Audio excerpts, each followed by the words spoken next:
Bonjour à tous, j'espère que vous allez bien.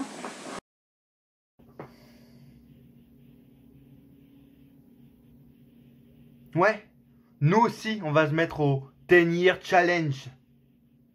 Parce qu'apparemment, ça les fait marrer. Nous, c'est un 10 Year Challenge un petit peu particulier parce qu'en réalité, ça fait 7 ans. Vous voyez, j'ai pris la première vidéo de ma chaîne YouTube.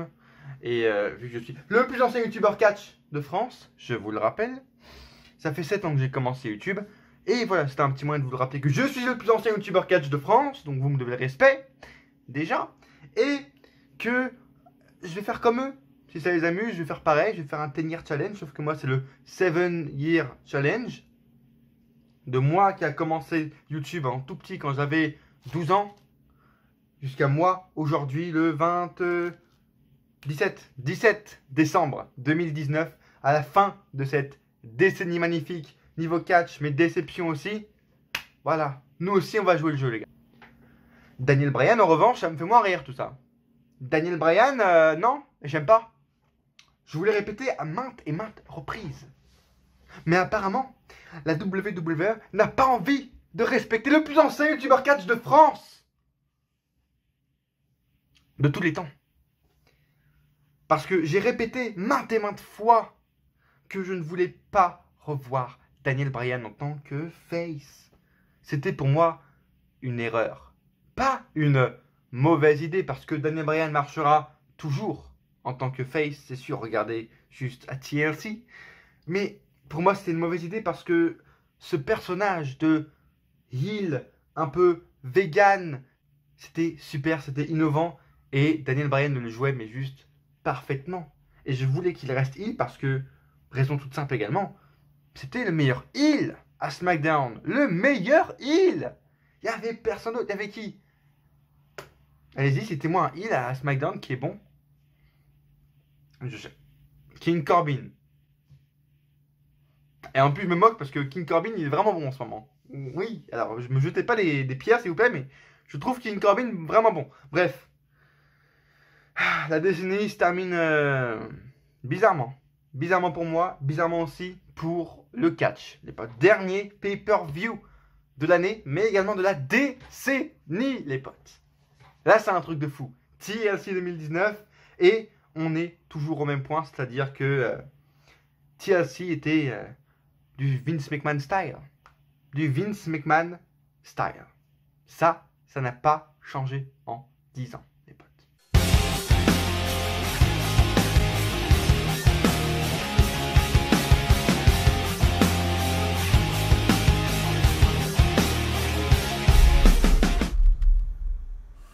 Dernier pay-per-view de l'année, les potes. Dites-moi déjà juste en commentaire si vous l'avez apprécié, ce pay-per-view. Dites-moi en commentaire juste en bas qu'est-ce que vous avez pensé de ce show. Je vous rappelle, j'étais un des seuls qui était vraiment hype de ce pay-per-view, il faut le dire. D'un match Baron Corbin-Roman Reigns qui me hypait. J'aurais pas dû. Encore une fois, j'ai émis des doutes. Je ne l'ai pas fait. Tu vois, je ne l'ai pas montré sur les réseaux. Tu vois d'ailleurs, allez. Encore une fois, transition magnifique. L'expérience, les potes, l'expérience. Allez me suivre dès maintenant sur Twitter, Instagram, Facebook, tout, mais absolument tout pour avoir mes reviews, ma pensée sur All Elite que je suis en train de rattraper, sur Raw, sur SmackDown quand je ne fais pas de vidéo. Raw qui a très bien commencé, tu vois, avec Rollins qui nous explique tout ça. Super. Andrade et Zelina, est-ce qu'ils vont se séparer ou pas? Ce serait la pire idée du monde. Brian, ma réaction en direct. Tu vois, de tout, de ce pay-per-view, allez directement sur Twitter et Instagram principalement, et également Facebook, Snapchat pour avoir mes réactions en direct de tout quand je ne fais pas de vidéos et même quand j'en fais. C'est important de me suivre sur les réseaux pour savoir quand les vidéos vont sortir, etc. Mais bref, je ne vous en ai pas fait part, tu vois, sur les réseaux, mais j'ai émis des doutes ces derniers jours. Mais j'ai émis des doutes, tu vois, si on revient au sujet, ces dernières heures, parce que je me disais, un Roman Reigns Baron Corbin, ce sera déjà le main event. Et en fin de compte, non. Donc ça, c'est plutôt un point positif. Mais est-ce qu'ils vont réussir à bien le booker? Est-ce qu'il y aura trop d'overbooking avec des ziggers qui vont intervenir? Des mecs qui se font... Tu vois, des mecs de la sécurité qui affrontent Roman Reigns. Un Roman Reigns, tu vois, 1 contre 20. Est-ce qu'ils vont overbooker? J'ai bien fait d'émettre des doutes, les potes. Mais bref, dites-moi vous en commentaire vraiment ce que vous avez pensé de ce dernier pay-per-view de l'année, ce que vous avez aimé. Est-ce que vous avez vraiment détesté? Tu vois, est-ce que vous avez été surpris positivement ou négativement, les gars? Votre avis m'intéresse. Vraiment, c'est pour ça que j'ai créé cette chaîne depuis 7 ans. C'est pour avoir votre avis, pour créer une communauté, pour rassembler les gens autour du catch. Donc c'est important que vous me le dites en commentaire. Évidemment, likez cette vidéo pour me référencer, tout ça. Merci hein, pour les vues. La dernière vidéo. Non, je déconne. Comment on va faire, les gars? Ça se passe comment pour la dernière vidéo pronostic là? Elle ne sait, TLC, j'ai donné, tu vois, j'ai donné de ma personne, etc. J'ai fait des montages un peu cool. Merci Baptiste d'avoir commenté. Merci Baptiste. C'est tout. Toujours un vrai, tu vois, Baptiste. Et pourtant, on est que deux. Pourtant, pour l'instant, on est que deux, tu vois, dans l'unité. Dans l'unité de la chaîne YouTube. Tu vois, c'est le nouveau nom que j'ai donné à vous, à mes abonnés. C'est l'unité, les gars. L'unité. On en fait quoi? Comment on va faire avancer l'unité? L'unité catch. L'unité catch ici en France. Si on fait 35 vues. Comment on va faire, les gars? Donc, si vous voulez faire avancer l'unité, si vous voulez faire avancer le catch en France, les mentalités, likez cette chaîne YouTube, la plus ancienne chaîne YouTube catch en France, vous connaissez. Et abonnez-vous si ce n'est pas déjà fait, parce que 2020, on va pas perdre de temps, on va pas passer 15 ans, tu vois, à faire des intros de fou. On va directement, il y aura des gros projets 2020, même peut-être fin 2019, des top 10, tu vois, décennie de ce qui s'est passé. Peut-être, je ne sais pas. Mais abonnez-vous, justement, pour savoir. C'est un peu logique. Et activez cette cloche, hyper important. Baptiste, toi qui me suis, si tu ne l'as pas fait, active la cloche dès maintenant. Il y a une cloche, tu vois, juste à côté et en bas. Tu cliques dessus. Et vous tous, l'unité, cliquez sur cette cloche pour être au courant de toutes les vidéos qui sortent sur cette chaîne YouTube. Évidemment, partagez un maximum sur les réseaux. Twitter, Insta, c'est hyper important pour me faire évoluer, tout simplement, pour augmenter ma visibilité sur YouTube, tout simplement. Bref, il est temps, tu vois. J'avais dit pronostic de TLC, il n'y en a pas beaucoup qui le regardent, c'est pour ça que je le redis. J'avais dit que je ne perdais plus de temps à faire des intros de 20 minutes, 15 minutes maintenant. On y va, on va arrêter de perdre de temps, tu vois. 2020, on va plus perdre de temps, on commence directement fin 2019 et on entre dans le sujet directement, les potes. Au bout de 8 minutes 30, c'est un record pour les reviews de TLC 2019 qui a très bien commencé. Voilà. Deux matchs tag team pour les titres de SmackDown. New Day affrontait les Revival pour les titres de SmackDown dans un ladder match. Bravo. Bravo la VV. Tu vois, chaque année à TLC ou des choses comme ça, à stipulation, on leur dit faites une stipulation, faites un ladder match pour les titres par équipe, faites un match TLC pour les titres par équipe. Enfin, ils nous ont écoutés. Merci la WWE, enfin nous avoir écoutés, d'avoir fait un ladder match, parce que ça a vraiment aidé déjà à ouvrir le show, et puis ça a aidé à nous mettre dedans, tu vois, parce que le New Day Revival, ça faisait 6 fois qu'on l'avait vu en 3 semaines. C'est bon, on en a notre claque, quoi, on en a marre. Et enfin, ils nous ont fait un truc différent. Et c'était super cool. 20 minutes, tu vois, de match. Super intense, des moves super cool, des spots très bien réussis sur l'échelle, etc. Biggie, des fois, retombait très très mal, que ce soit à l'extérieur du ring ou sur l'échelle. Vraiment, des fois, j'ai peur pour Biggie. Kofi nous a fait des trucs incroyables. C'était un match tag team digne de ce nom. Enfin, les potes, c'est pas trop tôt. Et j'ai super kiffé ce match avec des beaux spots très bien écrits, très bien construits. Avec une belle storyline, un beau storytelling. Jusqu'à la fin. Ce qui a tout gâché. En fait. Le New Day conserve. Alors, pour vous donner une petite métaphore. Alors, c'est comme si tu vois, tu cuisines, t'es un bon cuisinier, tu vois. Et là, tu vois, c'est le week-end, samedi midi, t'as envie de faire un truc bon. Et là, tu cuisines ta mère comme t'as jamais cuisiné ta race, tu vois. Tu fais, c'est pas ton meilleur plat, je sais pas, un truc de pâte bolognaise ou quoi, tu vois. Tu rajoutes des petits ingrédients, des petites épices, tout ça. Tu fais le meilleur plat de pâte bolognaise de ta vie, mon pote. Tu passes 2 heures, tu fais le meilleur truc, tu vois.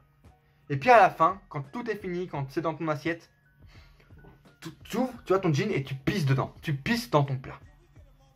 C'est exactement la même saveur que j'ai eue. La même saveur.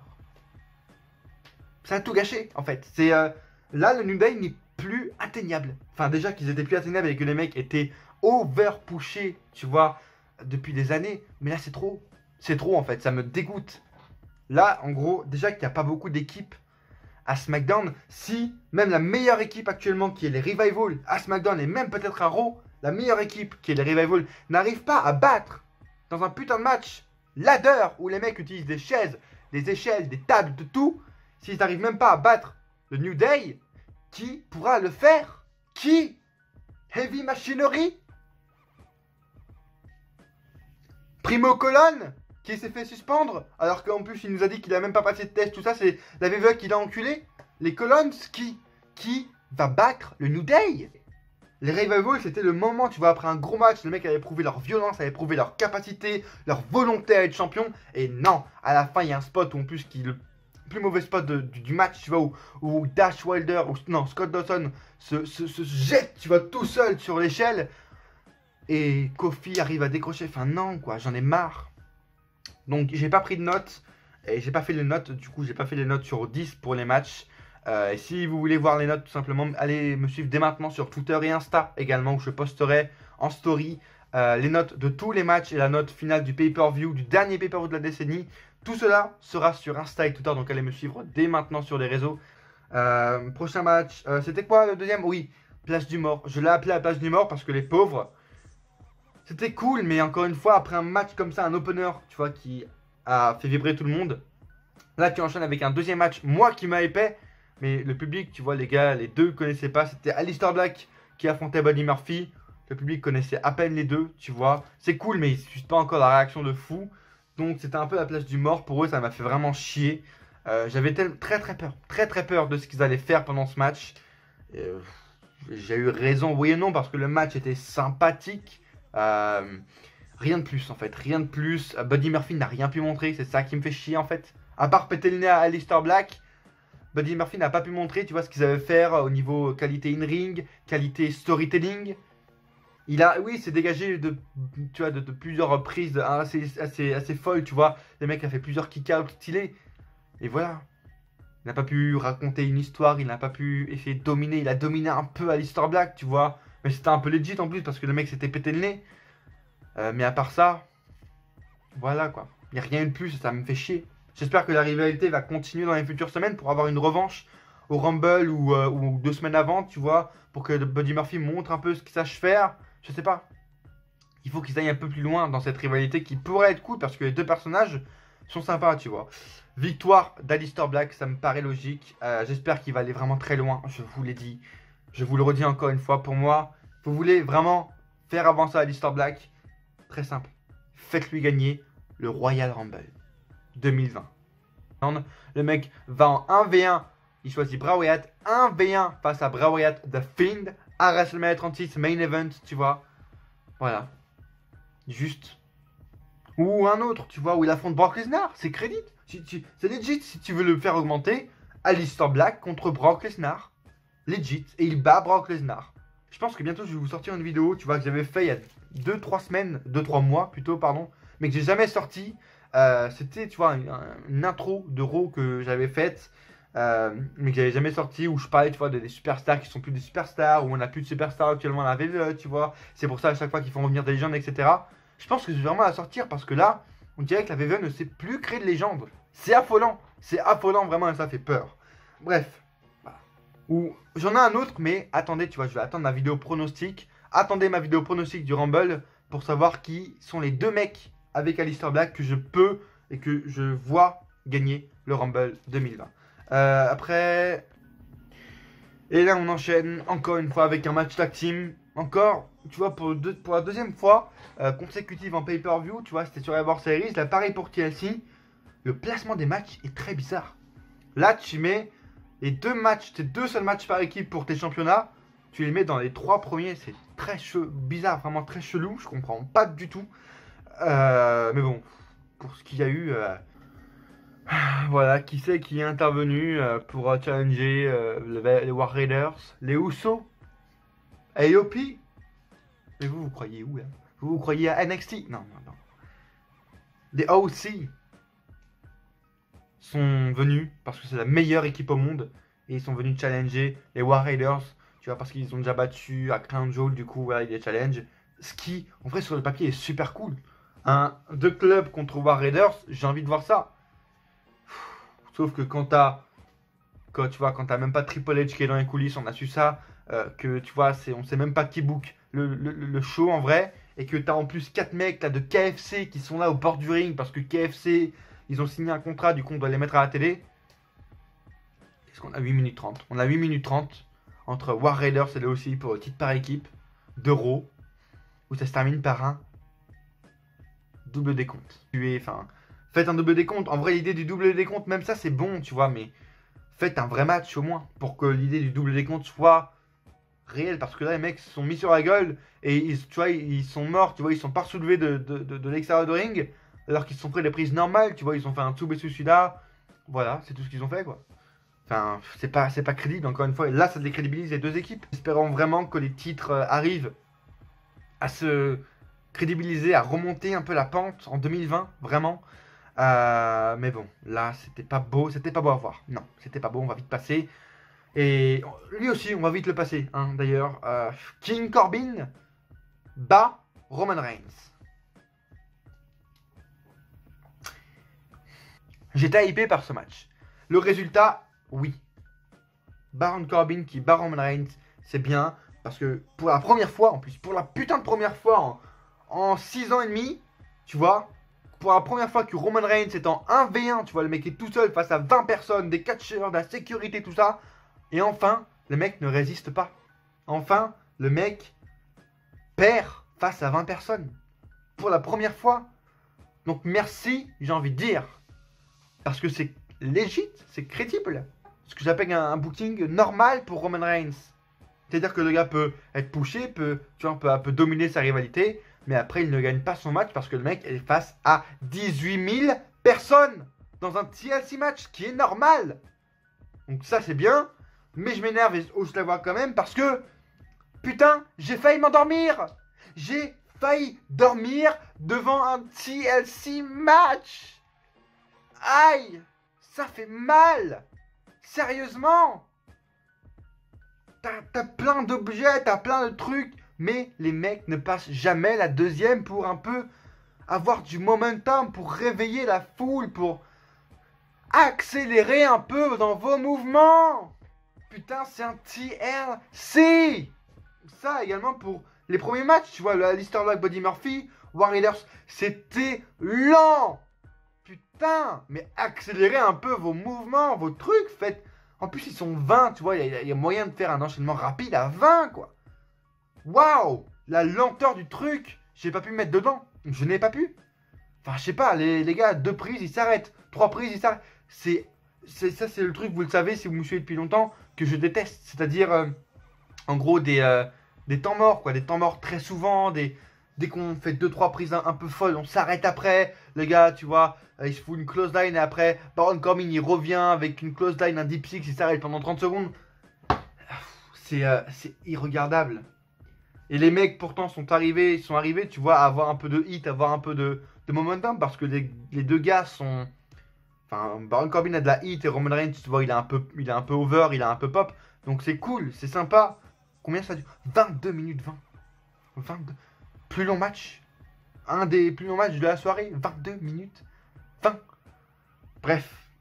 C'est bon, quand même plus positif que négatif. Parce que Reigns a perdu. C'est pas dans le main event. Donc c'est sympa. C'est sympa, mais le match, non.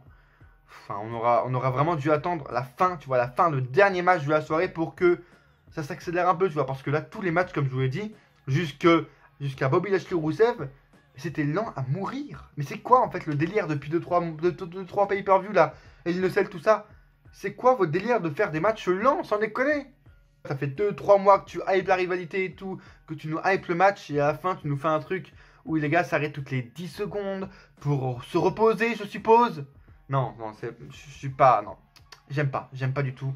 Donc voilà, c'est très très mauvais. Bref, enchaînons. Avant dernier match, 6ème match de la soirée. Et ça, c'est un match que j'attendais vraiment. Pour le coup, c'était un des matchs que j'attendais le plus de la soirée, qui m'intriguait vraiment. C'était Bray Wyatt qui affrontait le Miz dans un match simple. Le titre n'était pas en jeu. Mais voilà, on savait que ce match n'allait pas être un vrai match. Tu vois, il a duré 6 minutes, un truc comme ça. L'entrée de Bray Wyatt est folle. J'adore. Vraiment, j'adore. Bray Wyatt qui entre sur sa musique un peu Firefly, un peu, tu vois, pour sa musique de Firefly, en fait, tu vois, avec sa tenue, tout ça, avec son titre en mode salut, thank you de m'applaudir. C'est super. J'adore. Je kiffe. Trop bien. J'adore l'entrée de Bray Wyatt en tant que Fiend et en tant que Firefly. Ça y est. La musique, comme ça, le mec, il entre, c'est tellement d'un autre monde, tu vois. Le mec a un double personnage et c'est magnifique. C'est magnifique. Pour l'instant, son personnage, ils ont réussi, tu vois, à remonter la pente depuis le truc Hell in a Cell. Ils réussissent un peu, tu vois, à remonter la pente avec Bray Wyatt en le montrant pas toujours en The Fiend, tu vois, pour garder un peu de Fiend mystérieux. Et là, en Bray Wyatt et tout, le Firefly marche très bien. Bref, match cool tu vois, pour la psychologie qu'il y a eu. Parce que Bray Wyatt, par rapport à son autre personnage démoniaque, tu vois, il a pas envie de se faire frapper. Là, tu vois, c'est le Miz qui domine parce que Bray Wyatt ne veut pas frapper. Et des fois, quand à un moment, ça le casse les couilles, le mec change complètement, tu vois, de tête, change complètement d'humeur, comportement. Et c'est magnifique, tu vois, ce personnage est très très bien géré également, le personnage Firefly. Et du coup, Bray Wyatt conserve son titre, conserve sa série d'invincibilité, bat le Miz, tout ça. C'est cool. Et là, à la fin en plus, à la fin du match, t'as du coup le Fiend qui apparaît, tu vois, sur le titre en tronc. Tout ça, c'est une image fixe. Et t'as Bray Wyatt, tu vois, qui le regarde et on sent, tu vois, que Bray Wyatt, il entend les trucs, tu vois, et il dit d'accord. Tu vois, il dit d'accord alors que le mec part tout seul, tu vois. Et en gros, c'est le Fiend, inconsciemment, tu vois, qui lui a dit de prendre le marteau en dessous et d'aller frapper le Miz. Bref, super cool, vraiment super cool ça. Tu vois que le personnage Firefly et le Fiend, tu vois, communiquent entre eux. Ils auraient pu, par contre, tu vois, faire une vraie vidéo du film. Ils auraient pas pu laisser juste une image. Bref, ça c'est un détail encore une fois, mais c'est cool quand même ce qu'ils aient fait. Et après, le Miz allait se faire enculer, tu vois, aller se faire frapper avec le marteau par Bray Wyatt. Et la lumière s'éteint. Tu vois, à moitié, pas complètement. Je comprends pas pourquoi. Et là, c'est la plus grosse déception de cette décennie. Après la défaite de l'Undertaker à WrestleMania 30, j'ai envie de vous dire. J'abuse peut-être un tout petit peu, mais je ne voulais pas. Je ne voulais pas. Bray Wyatt, pardon, Daniel Bryan. Et il s'est passé quoi? T'as peut-être pas pris une ride, mon pote, mais t'as perdu absolument toute crédibilité pour être champion. Regardez cette tête, quoi. Le mec a 15 ans. Le mec est plus jeune que moi. Daniel Bryan sans barbe, il fait plus jeune. Il a 15 ans, là. Daniel Bryan a 15 ans. Alors oui, c'est cool pour la nostalgie, parce que le gars est de retour en American Dragon. Mais non, pour moi, je suis désolé, il n'y a rien qui va. Encore une fois, c'est mon avis, donc dites-moi vous en commentaire si vous êtes hypé par le truc, tu vois, le fait de revoir Bryan Face. Il y en a qui vont peut-être être hypés, mais pour moi, non, j'arrive pas à enlever cette image d'un Daniel Bryan, champion de la WWE, tu vois, vers janvier, février, même décembre 2018, où le mec était au sommet, où il sortait des feed calls, tu vois, où les gens adoraient avec ses cheveux longs, tout ça. Même là, en juillet, août, le mec était le seul à faire vibrer un peu SmackDown avec son championnat par équipe, avec Juan. Le mec le menait, tu vois, à la perfection de ses titres. Tu vois, il arrivait à les soulever un peu, à les crédibiliser un peu. C'était magnifique.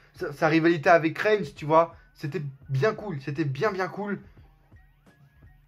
Au moment, tu vois, même où il a failli, tu vois, se mettre en équipe avec tout ce qui est Sami Zayn, Nakamura. C'était bien, c'était bien. Mais là, le mec est de retour dans le passé. Oui, Finn Balor, tu vois, il est retour dans son passé, mais c'est cool. Mais là, non. J'ai pas envie de... Après son année de fou en tant que heel, j'ai pas envie de revoir Daniel Bryan refaire des des yes kicks dans le coin. J'ai pas envie. Et en plus, là, avec son nouveau look, c'est Bryan Danielson que je vois. C'est plus Daniel Bryan, là. Je suis désolé, mais... Non, il me faudra un temps d'adaptation, tu vois. Comme pour tout, il me faudra un temps d'adaptation. Comme pour, tu vois, le Andrade. Au lieu de Andrade Cien Almas, je m'y suis fait. Là, il faudra du temps, mais je vais m'y faire. Sûrement un Bryan chauve, sans barbe. Ce qui est très bizarre et ce que je ne supporte pas. Je ne suis pas pour. Je ne suis vraiment pas pour. Bref. Oh, ouais, je prends mes aises. Je prends mes aises. Après, c'est un peu ma chaîne YouTube, tu vois. Et puis, je reviens d'une journée de travail un peu chiante. Je vais pas vous le cacher. Ouf, il n'y a rien à faire, mais justement, c'est quand t'as rien à faire au boulot que c'est encore pire et que tu te fatigues encore plus, sans déconner. Je suis là le vendredi, samedi, tu vois. C'est les pires journées, tu vois, parce que je travaille à Leclerc pour ceux qui ne le savent pas. C'est un truc de fou, tu vois, mais c'est cool parce qu'il y a toujours des choses à faire, tu vois, j'ai même pas le temps de manger, mais c'est cool. Là, en milieu de semaine, mais s'il vous plaît, mais les gens, vous qui êtes clients, venez en milieu de semaine, faites-nous un peu plaisir, nous, ceux qui mettent en rayon, ceux qui vous conseillent parce que c'est... Mais c'est long, mais le milieu de semaine, c'est long. J'ai le temps de penser à ma vie et de déprimer 20 fois tellement je fais rien. Et c'est tellement fatigant de rien faire, quoi. Match sympa, fin un peu moins, bref. Avant-dernier match, celui que j'attendais vraiment le plus pour le coup. Bobby Lashley affronte Rusev. Intrigué, très intrigué par ce match. Tables match. Et vu que j'ai pas pris de notes, tu vois, j'ai même pas trop de souvenirs, voilà, tu vois, du fait que comment ça m'a marqué. Il y a juste un truc qui me revient, tu vois, en tête, c'est la fin, en fait. Le botch. Les mecs. Comment je peux pas, Bobby Lashley, tu vois, je suis un des seuls également à défendre Bobby Lashley en disant que le mec est un bon catcheur, etc. Et je le pense. J'ai toujours bien aimé Bobby Lashley, tu vois, face ou heel. Mais là, je peux pas le défendre, je suis désolé. Le mec arrive pas à mettre une table. Il sait pas, tu vas verrouiller les pieds de la table. Même nous, fans de catch, on sait faire, on sait monter une table de catch. Le mec, il te fait des botches, ça rase, tu vois. Le mec, il sait même pas où il est quand c'est lui qui domine. Il sait même plus ce qu'il doit faire, il est perdu. Et puis la fin, quoi. Le mec, t'as un spot à faire. C'est toi, Bobby Lashley, 130 kilos, qui doit faire passer Rusev, 138 kilos, à travers une table. Une table qui fait ça d'épaisseur. Et les mecs, botch, ils arrivent pas à casser la table. Comment ils ont fait? Non, mais vraiment, sans déconner. Là, comment ils ont fait? Je sais pas. Les mecs, en tout, à eux deux, ils faisaient 300 kilos. Comment la table ne s'est pas pétée? Je veux bien qu'ils retiennent leur coup, etc. Que le mec. Mais même quoi. Là vraiment c'est un botch, mais c'est même une question scientifique. Comment ils ont fait 300 kilos pour pas péter cette table? Oui, Lashley, Rusev. D'un côté c'est pas grave, tu vois, parce que Rusev va quand même se ressoulever maintenant avec le Rusev Day. C'est cool pour Lashley qui pourra renaître un peu, tu vois, faire quelque chose d'autre après. Et Rusev, voilà, il reste plus qu'une seule chose à faire pour lui, tu vois. Maintenant que le Rusev Day a renaît, tu vois, j'ai envie de vous dire, je sais pas si ça se dit, mais bref, il y a une seule chose à faire aujourd'hui, en 2020-2019, c'est de recréer, en fait, le clan Rusev Day avec Aiden English. C'est tout. Je vais, là, allez sur mon Twitter dès maintenant, et sur mon Insta, je vais notifier Aiden English, Rusev, la VVE, je vais faire 2-3 tweets pour leur dire, les gars, il y a une seule chose à faire, c'est de recréer le Rusev Day. Ça me paraît hyper logique, maintenant que le Rusev Day, tu vois, a repris un peu d'ampleur, etc., que le mec est face, un bon face, ça accomplit.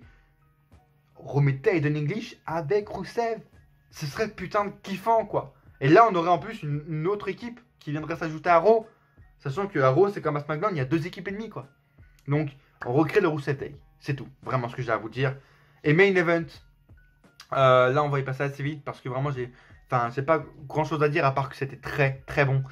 Les Kabuki Warriors, Asuka et Kairi Sane, j'arrive pas à dire toujours Asuka, Kairi Sane, j'arrive pas. Affrontent Becky Lynch et Charlotte Flair, c'était pour les titres par équipe, très très bien d'ailleurs que les championnats par équipe en fait féminins déjà soient mis en avant en main event et que les femmes soient en main event parce que de une c'est bien parce qu'ils sont, tu vois, elles sont pas overpushées en disant oh premier main event TLC, oh féminin, oh mon dieu c'est la première fois d'histoire. C'est bien qu'ils le forcent pas et c'est bien également pour les titres qui soient mis en avant et puis c'est mérité en fait parce que tu vois, c'était le seul match à mettre en main event. Ils auraient pu mettre Baron Corbin Roman Reigns, ils n'ont pas fait. Et c'est une très bonne chose. Le match a duré quoi? 25 minutes. Et c'était 25 minutes de pur bonheur. Vraiment de pur régal. Déjà un truc tout simple, tu vois, un truc tout con. Que dès que la cloche sonne, tu vois, les meufs se foutent sur la gueule. Elles attendent pas comme pour le Baron Corbin Roman Reigns, comme pour le New Day machin, à attendre, à se faire des petits coups comme ça, à se jauger. Elles se foncent directement dessus. Et ça te donne envie, tu vois. C'est comme ça que tu devrais commencer un match à stipulation. Parce que dès qu'un match est à stipulation, tu vois, ça veut dire qu'il y a une longue rivalité derrière, donc que les mecs ont envie de te taper dessus en fait.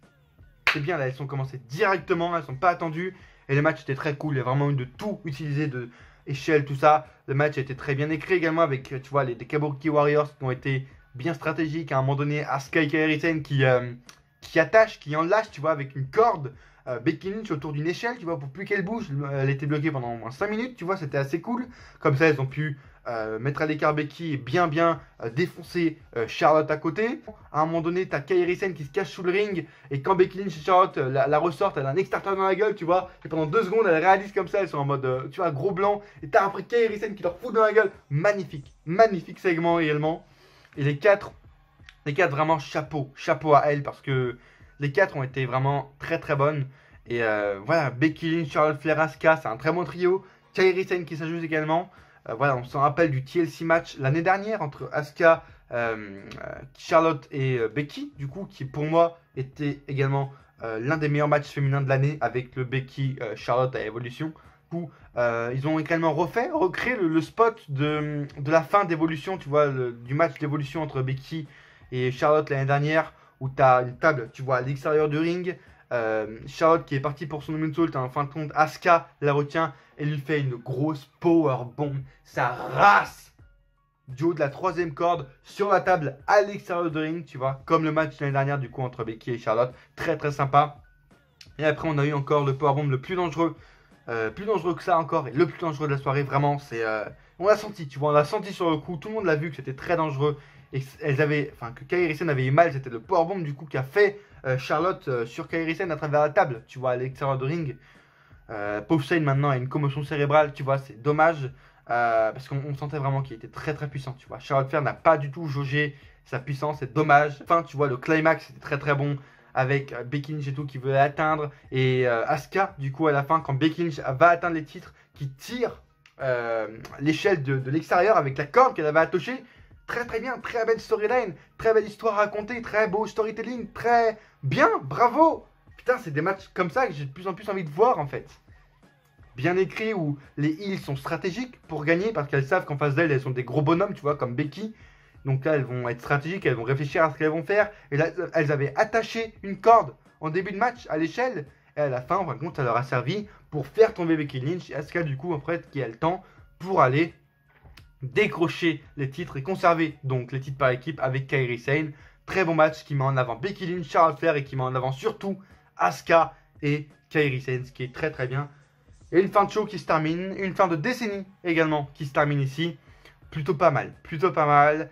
Le pay-per-view, j'ai pas encore fait de notes.